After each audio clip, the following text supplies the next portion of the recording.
Hi, everyone. Nice to be with all of you here today. My name is Sonali Ramohan. I'm the Evaluation and Learning Lead here at Stanford SEED, which stands for the Stanford Institute for Innovation in Developing Economies. And I'm here with my colleague, PR Ganapathy, known as Guns, who leads the SEED India office. It is 3:30 a.m. here in California, so just a fair warning, caffeine is helping me right now, but I think we'll be fine. We're really looking forward to this conversation with you all. It is kind of talking about evaluation strategy and this idea of balancing, the balancing act that I think some of us have to get a big picture perspective act with all the companies we work with, as well as kind of deep dive insights on individual companies' impact. So what we'll like to do with you today is first spend the first part talking about SEED's evaluation strategy over the last couple of years, what we've learned from the data we've collected and the various projects we've conducted, and then really turn it to a group discussion, hopefully benefiting from the collective wisdom of everyone in this virtual space to document your own best practices, challenges with evaluation approaches. And hopefully what we collect together in Google Slides will be posted, I'm told, on the ANDE website after the fact, which will be great for us to refer to later. So we've all heard the expression, you can't see the forest for the trees. And I think at SEED, we've been trying to balance this idea of getting the big picture on impact as well as deep dive insights. So this is the forest as we see it at SEED, our forest. It's very colorful. It's trees of many sizes and varieties, different ages. And so at SEED, we're in 19 different countries throughout Africa, India, and Sri Lanka. And the firms we work with really range in revenue sizes from 300,000 revenue in dollars a year to 15 million. So wide variety of firm sizes. And as well, we have different business models in terms of the firms that come into our program. About 12% are social enterprises, with another third or more being socially conscious commercial enterprises, as we like to call them. And then kind of your more traditional commercial enterprises as well. And so a wide mix in terms of geography, business models. And so that presents evaluation challenges for us. And so we'll talk about that a little bit. Before we do so, I will turn it over to Guns to kick us off with a poll and share a little bit more about SEED. Thanks so much, Sonali. Welcome, everybody. Good afternoon, good evening, good morning, wherever you're joining us from. We'll start off by just getting a sense for who's in the room. So Aditi Shankar, if you could help me with launching the poll, just like to know what sort of organization you represent and what you're looking to get out of this session.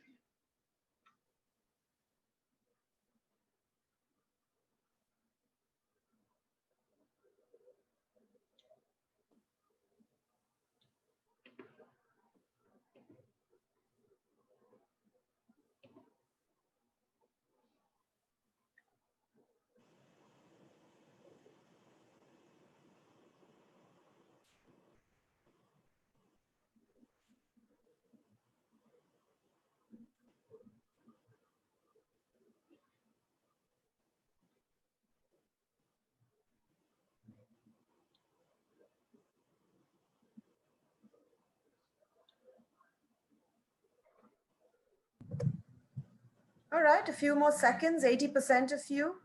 Can I encourage a few more responses?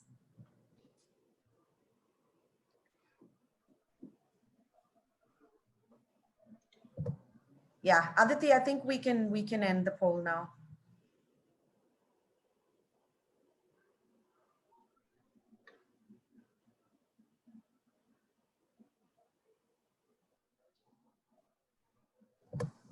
Guns, do you see the results? Actually, I do not. So I'd really appreciate if you can quickly speak to the results. Sure. So what type of organization? We have 25% who are the largest bunch here from universities. The next highest investors at 19%, closely followed by consulting research firms and incubators in that order. And the second question about what perspective they would like more of in their organization, a vast majority say both, and then the rest are evenly split between the big picture and the insights of impact from individual leaders and firms. Wonderful. Thank you so much. I think you're all in for a very meaty session. We also look forward to hearing from you all and learning from you all towards the breakout session. But I'll quickly, speak to what we do here at SEED. And if you could progress the next slide. Yeah, super. So Stanford SEED opened its doors in West Africa in 2013.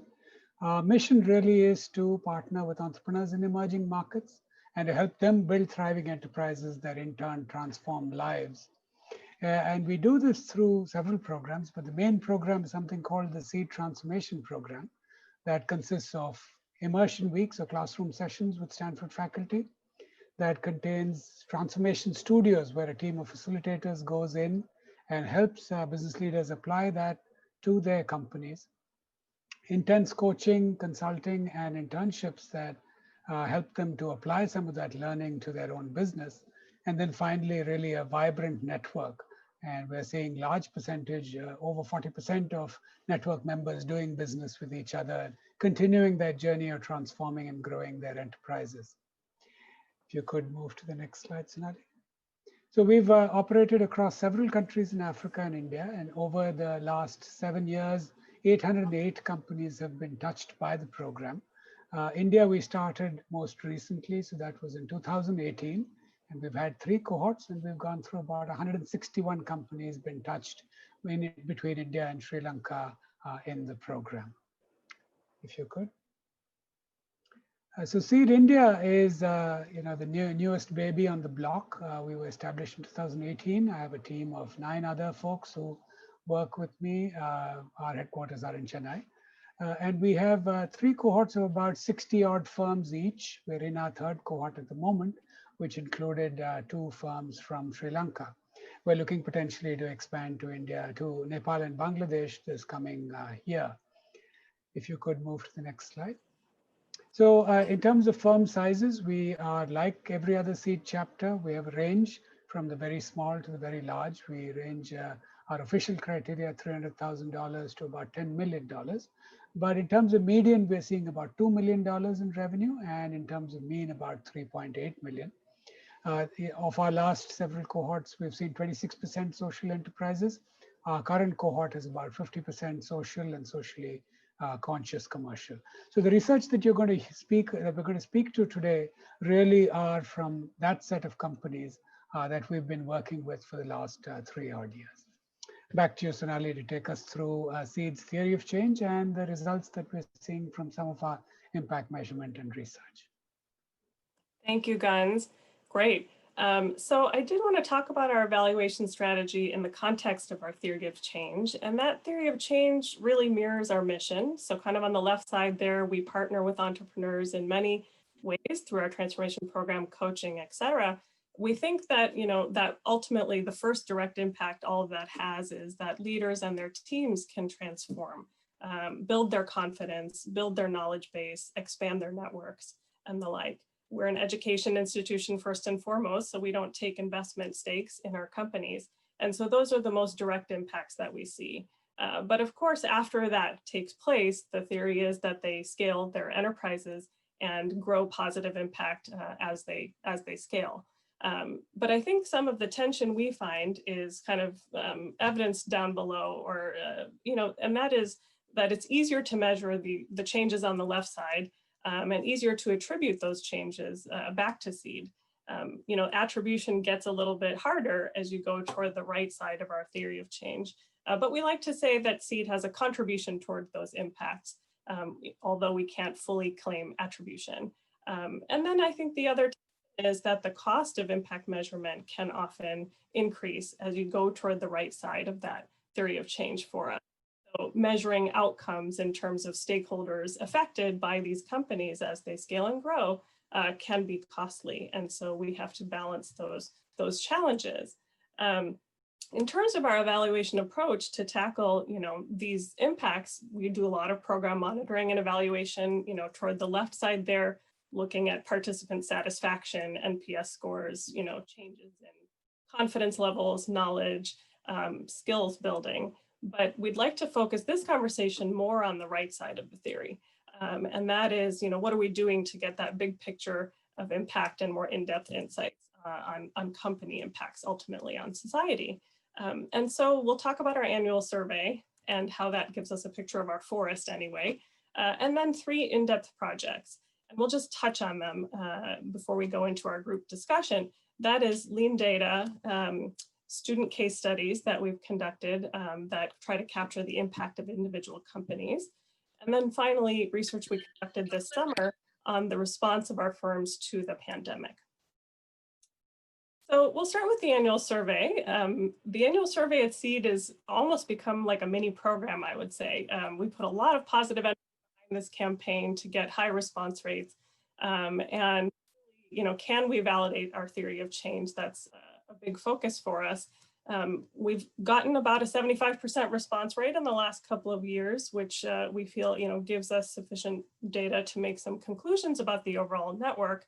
And it's really done through a mix of carrots and sticks, I would say. So we do offer cash lottery prizes to some participants who fill out the survey, which we shamelessly borrowed, I think, from the Galley project, how they administer their lottery prizes. But also, our alumni chapters, of which we have many in each country, there is an alumni chapter. They do competitions and receive awards for their local chapters based on their response rates as well. And then finally, we've produced a benchmark report for the first time last year in an effort to really have a two-way exchange of the data and make sure that leaders can compare their performance to their peers in their own country or within their own industry.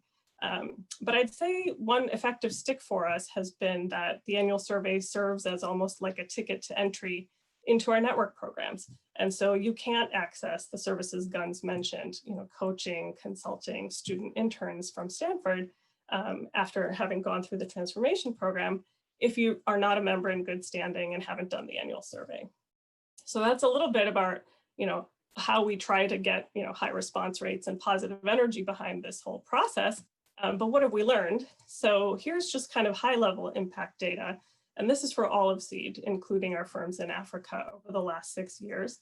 And this is pre-COVID.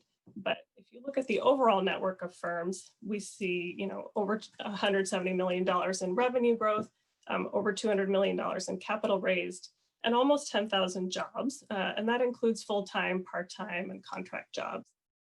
And then we also ask our leaders, how many customers do you serve and how many people are being positively impacted through your products and services. And last year, that figure was over 30 million. And so that's easier for our B2C firms to tell us. So it doesn't really include B2B companies. But these are our best estimates, and we don't extrapolate the data up. So this is really just based on the number of respondents that have told us about their growth. And so that's a little bit of the big picture. But if we think about the SEED India specifically, what have we learned in growth rates? Wanted to just share some growth rate data here. It has been only 2 cohorts so far, so it's early days for India, as Guns mentioned, but the annual revenue growth rate, CAGR, is 10% in our Indian firms.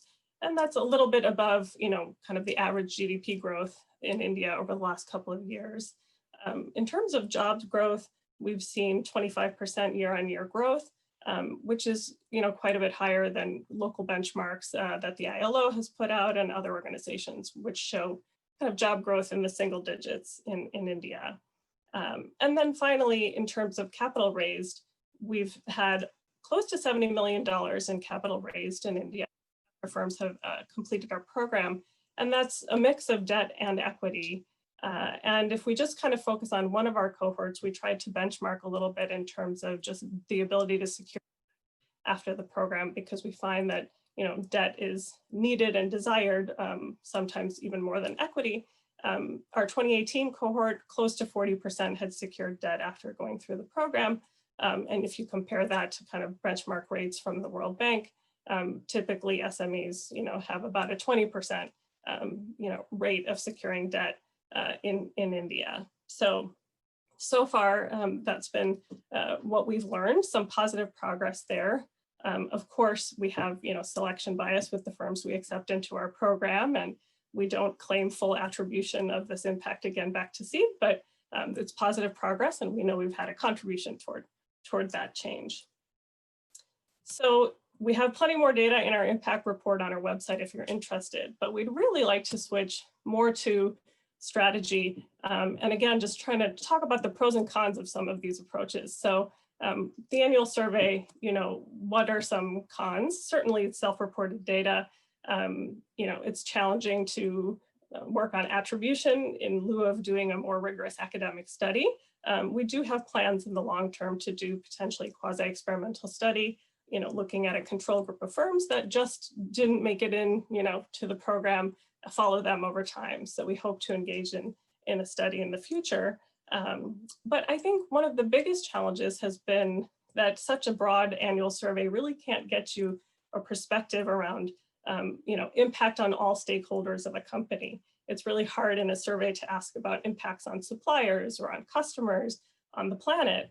And so for that reason, we asked ourselves, a few questions and use various methods to try to answer those questions. So this gets more into the trees conversation. And so we do kind of follow the IMP's framework in terms of the major stakeholders that any firm has, and took this perspective to then launch a few research projects. The first one was lean data. And we really thought about the agribusiness companies that we have in our network. And of course, agribusiness, big job generator for people living in poverty. Well, how are our firms doing in terms of reaching people living in poverty, through farming and have their lives improved? And so we were fortunate to partner with 60 Decibels on a project to study 3 companies, one in India, one in Nigeria, and one in Kenya, all different crops, but again, agribusiness, to try to understand the different challenges and kind of impacts that our firms were having on farmers' lives. And so I'll just highlight a few key findings from one particular company in India. And this is a sweet corn business operating in South India, and they sell sweet corn at kiosks and in retail outlets. And they work with over 5,000 farmers. So the scale of their operations is quite large. And what we learned, 60 Decibels interviewed 200 of these farmers, is that a majority of them reported that their earnings had improved after working with this company. But we also learned that sweet corn wasn't a major income generator for their families. So they often farmed something else, and this was kind of a complementary crop that they farmed. And so when we looked at how people's quality of life had changed in working with this company, we found that, for the most part, people reported that their lives had slightly improved in working with this company, which made sense if sweet corn wasn't the major income generator. But we did find that, people appreciated the income stability that this crop provided to them, a little more consistency, helping them with minor expenses like groceries and the like. And so that was an interesting finding for us. And I would say what was really valuable for the managing director of the company is some issues that came up with respect to kind of customer service.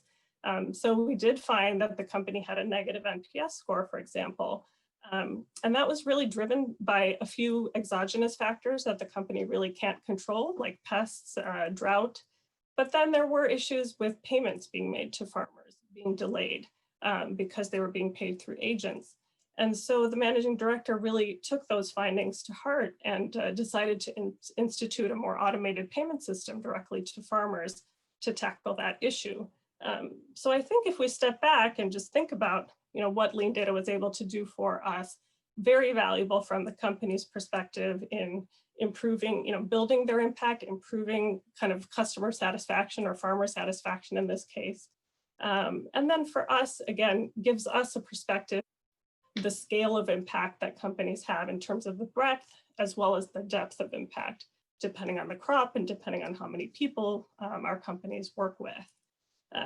I think it serves a great purpose for us, except that not all of our firms are social enterprises or agribusiness.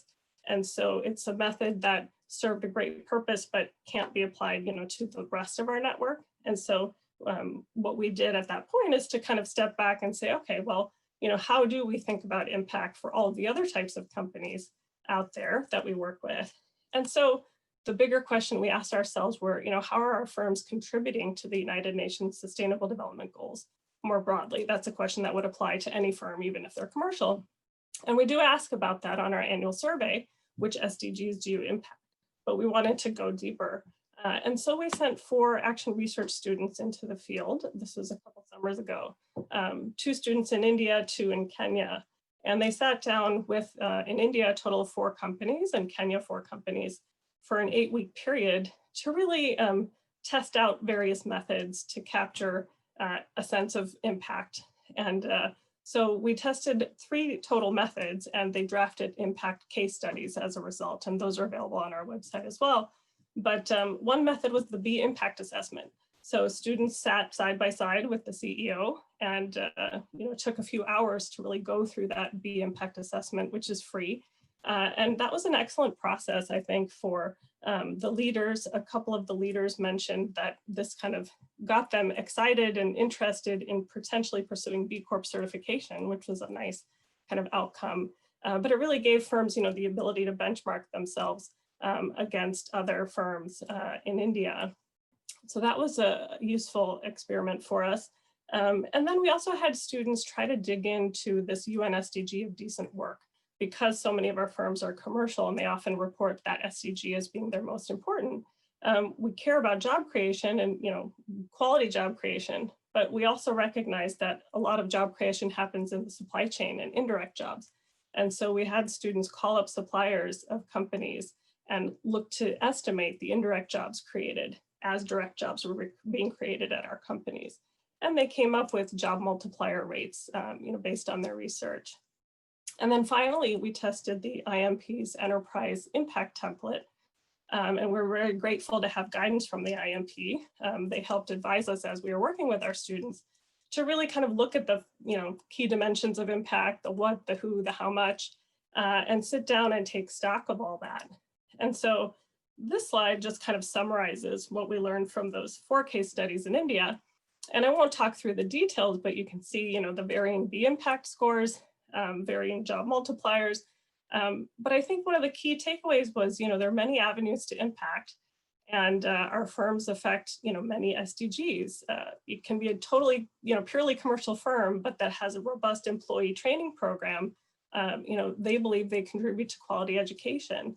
And so just kind of acknowledging, responsible production practices, water conservation efforts in manufacturing. These are the sorts of things that our leaders shared with us. And then we also learned, multiple stakeholders were being impacted in the value chains of these firms. And so I think, it was a great process for us. What we found challenging was to capture the more negative impacts. So firms, it was easier for them to think about their positive impacts and try to quantify them. But I think, we could do better in better capturing some of the negative impacts in the future, I would say. And what this led to for us is I think, informed how we can teach about impact in our own curriculum and our transformation program.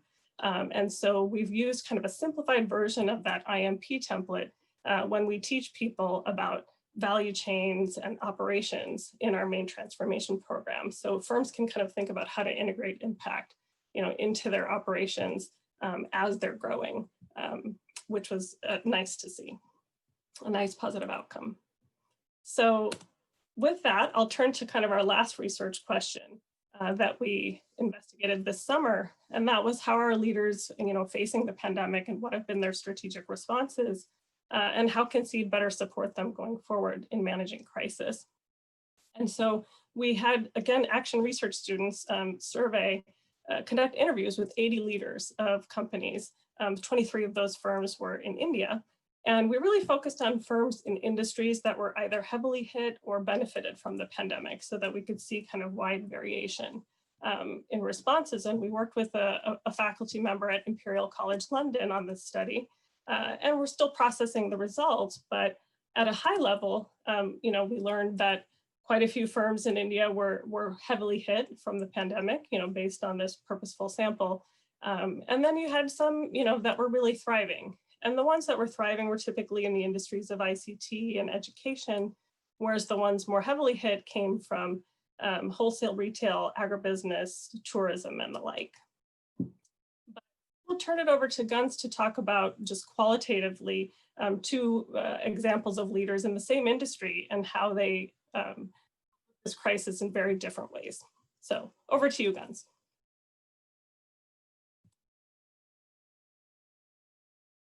Guns, you're muted.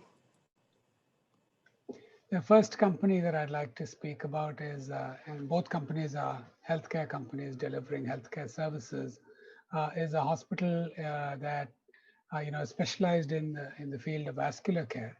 And as far as that entrepreneur was concerned, vascular care is relatively speaking an optional surgery, and he saw a complete disappearance of demand, significant reduction in customer inflows. And as a result, he treated the year as a complete pause in his business plan. He said, I'm going to just imagine 2020 never existed and 2021 I'm going to continue. He used the time to really put a lot of better processes in place, clean up shop, better documentation, and so on and so forth. But he also did other things. So in their basement, they set up a food bank, and they did other things to help the community, but didn't pivot away and just decided to kind of wait it out. The next entrepreneur that I'd like to speak about also has a hospital. And in his case, he saw a significant influx of patients, but also spent a lot of time helping local governments with their handling of the COVID pandemic. And so he actually presents an interesting problem, because oftentimes business leaders have impact that goes far beyond their enterprises. And so how do you measure the impact of a Dr. Sachin Bajaj, who helped the entire Delhi government scale up and put protocols in place for handling the COVID pandemic? Or how do you measure the impact of a Vijay Kapoor, who's constantly speaking to budding entrepreneurs and inspiring them with his story, as well as giving them advice on their entrepreneurial ventures? And so sometimes these present also measurement challenges for us when we think about impact measurement. But these are two companies that we did see had very different impacts of COVID and very different reactions. Back to you, Sonali. Thanks, Guns. So with that, I just wanted to kind of close out this part of the session and talk about sort of key learnings from on our side in terms of evaluation approaches. And that is, first thing being, I think we're finding the forest and the trees approach to be one another and helpful to address different evaluation questions. That would be the first thing. Second thing is, we, as many of you, I'm sure, we rely on collaboration to leverage the strengths of others, whether it's research firms or students or faculty. It really helps us in doing our work.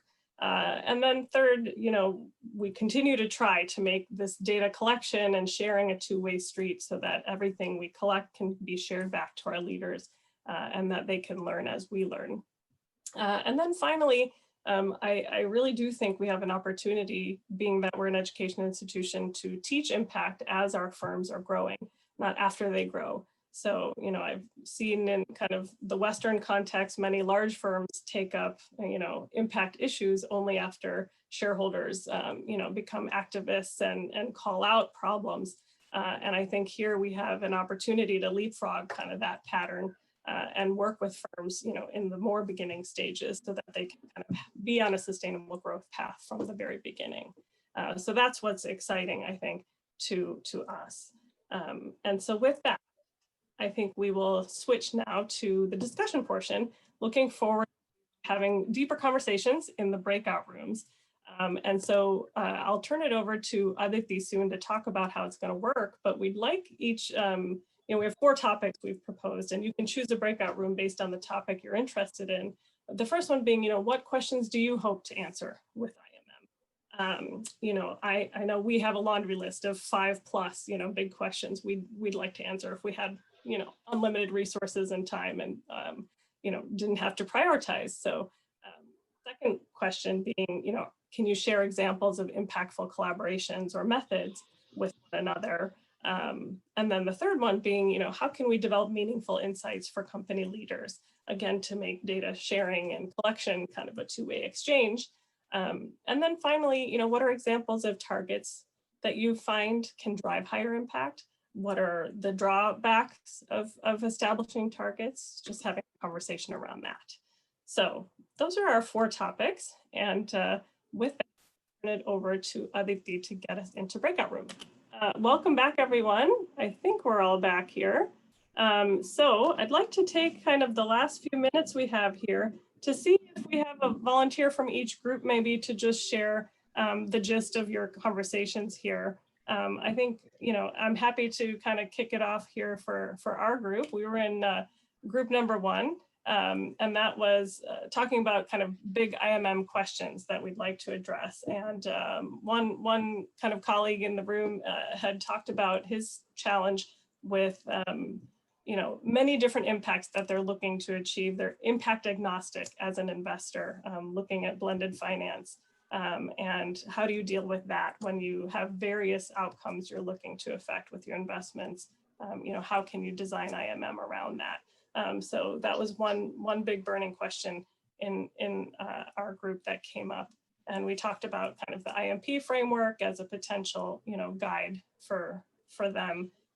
And so I think I'll turn it over to group number 2, if anyone would like to volunteer to share. And I'll try to pull up the slides while we're doing that. Sure, Sonali, thanks so much. This is Pranav. Just introducing myself once again. I'm Pranav Sridhar from 60 Decibels.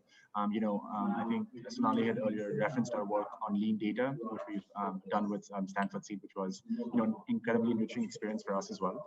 So just very quickly summarizing, what we discussed, which were primarily examples of impact measurement collaboration, and there were actually several. There was some from the MIT lab where there's an impact management sort of impact measurement fellowship where there's actually consultants who spend time within the organization to try and support social enterprises with impact measurement approaches for them. Another really interesting example from ONOW in Myanmar, which Matt mentioned, which was using digital tools on a really developed very quickly at the because of the pandemic. And how chatbot-based survey mechanisms have already been used to survey over 10,000 individuals and really understand a variety of different impact outcomes. And so I'm not going to try and sort of make, misrepresent or sort of summarize a lot of those approaches, but some very, very interesting examples of collaboration across different types of organizations. So enterprises, educational institutions, research organizations, and government in the impact measurement landscape. So that was, a very, very interesting discussion there. Excellent. Thank you so much, Pranav. And I notice on the slides here, we also have reference to Vera Solutions, kind of another technology approach to measuring impact. We ourselves have just begun to deploy their solution into our Salesforce database as well. So it's nice to see. Great, thanks. Group number 3.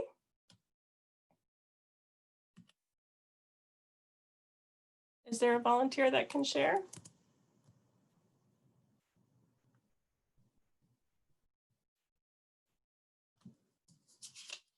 We didn't have time to assign a spokesperson, so I'm going to ask maybe Reha or Shraddha. Would one of you like to share some of the points we discussed? I'm putting hello. Yes, I'll go. Our main topic of conversation was how we can make data collection or data more meaningful for company leaders, because often, thank you for pulling up the slide. So there are a lot of challenges or gaps, which is like a disconnect between the companies that collect the data or the organizations that collect the data and the company leaders who are to reach a particular goal. So one of the major ways I think we discussed to combat that would be to make data more engaging and interesting and move it beyond surveys and reports, and to think of quality and quick cost-effective ways to pick up a problem and get answers, along with making it accessible to the public, so encouraging a two-way data share. Another thing that we discussed was how important it is to bring in qualitative data, and so that, because that helps in properly representing on-ground realities.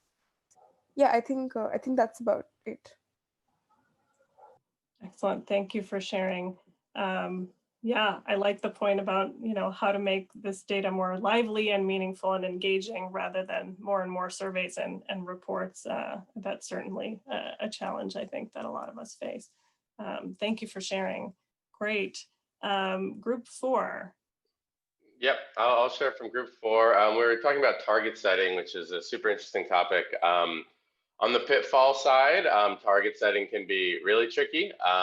You need to be wary of leading questions and skewed incentives, especially if once you have incentives. There's something called Goodhart's law, where once a metric becomes a target, it can cease to be useful if you have incentives associated with it, because all of a sudden people are either consciously or unconsciously collecting and reporting data in a way to make sure they hit the target rather than actually change.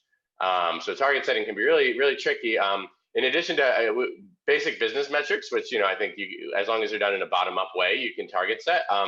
We also said a couple things that might be useful from an impact standpoint are customer segments you're reaching, because you could have a higher impact customer segment that might be a little harder to reach. So setting some targets there could provide a good push in that direction. And then behavior changes that are associated with higher impact that might be a little costly to implement in the short term, and so it can be tough to get around to it. And so it's the sort of thing that having a target around could be useful. Super interesting. Thanks, Matt. Yeah, shifting behaviors through targets, I think, is a great one. So one theme that I'm hearing come up with your group is how to make targets useful for the more challenging aspects of trying to achieve impact. Looking at hard to reach segments or changing fixed behaviors. So that's really interesting. I think just some other overall takeaways on my side, and then I'll turn it over to Guns to also share any takeaways, is this idea of an opportunity using technology to collect more data, more meaningful data. But as you have more and more data, how do you make sense of it and make it engaging back with companies remains a challenge. So thank you. It gives us a lot of food for thought. Appreciate it. Guns, do you have any closing thoughts? No, it's just fascinating how in 15 minutes we came up with so many interesting ideas to learn from each other, but that's always the case in an ANDE event, and so I'm not surprised at all. I want to thank everybody for participating and for sharing their thoughts. I think those 4 slides we'll report back to everybody so that you all can have some of those things to take a look at later and to follow up with whoever proposed those ideas. But thanks a million. Thanks, everyone. Yep, I really enjoyed this session, and I'll turn it over to Suchi to close us out. Again, appreciate your time and hope you enjoy the rest of the conference.